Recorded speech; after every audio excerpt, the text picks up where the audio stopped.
বাংলাদেশের অন্তর্বর্তী সরকারের প্রধান উপদেষ্টা অধ্যাপক ডক্টর মোহাম্মদ ইউনুস বলেছেন, আগামী জাতীয় নির্বাচন 2025 সালের ডিসেম্বর থেকে 2026 সালের মার্চের মধ্যে অনুষ্ঠিত হবে।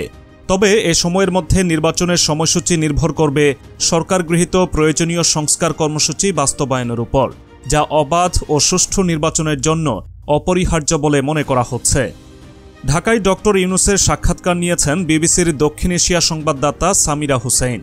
ইংরেজি সাক্ষাৎকারটি বৃহস্পতিবার বিবিসির ওয়েবসাইটে প্রকাশ করা হয়। প্রতিবেদনটি বাংলায় অনুবাদ করেছে সরকারি বার্তা সংস্থা বাংলাদেশ সংবাদ সংস্থা বাসস। বিবিসিকে দেওয়া সাক্ষাৎকারে অধ্যাপক ডক্টর ইউনুস বলেছেন, সংস্কার কার্যক্রম আমাদের প্রত্যাশিত দ্রুততার সঙ্গে সম্পন্ন হলে ডিসেম্বরে নির্বাচন অনুষ্ঠিত হবে। তবে দীর্ঘমেয়াদী সংস্কার প্রক্রিয়া প্রয়োজন হলে আমাদের আরও কয়েক মাস লাগতে পারে। অন্তর্বর্তী সরকারের দায়িত্ব নেওয়ার বিষয়ে তিনি বলেন, শেখ হাসিনাকে ক্ষমতাচ্যুত করার পর তাকে দায়িত্ব নিতে বলা হলে তিনি তখন হতচকিত বোধ করেন।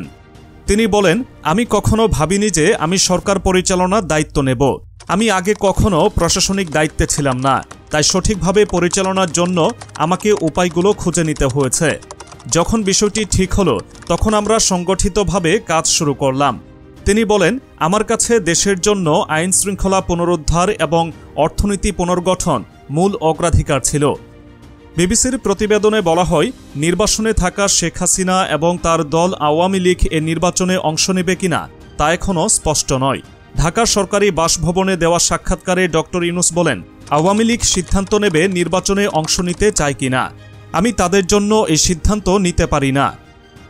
তিনি বলেন, নির্বাচন কমিশন ঠিক করবে কারা নির্বাচনে অংশ নিতে পারবে।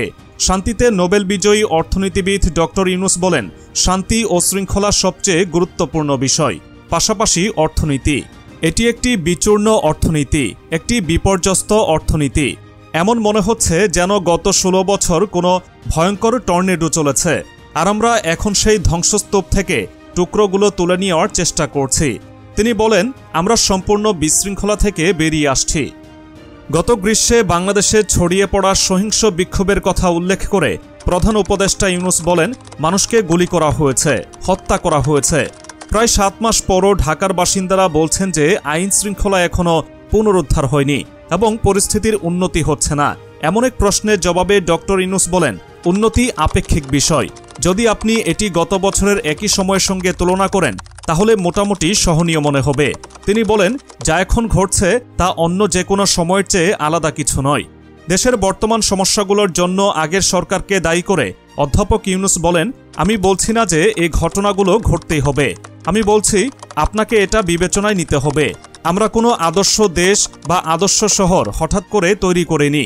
এটি সেই দেশেরই ধারাবাহিকতা যা আমরা উত্তরাধিকার সূত্রে পেয়েছি, যে দেশ বহু বছর ধরে একইভাবে চলছে।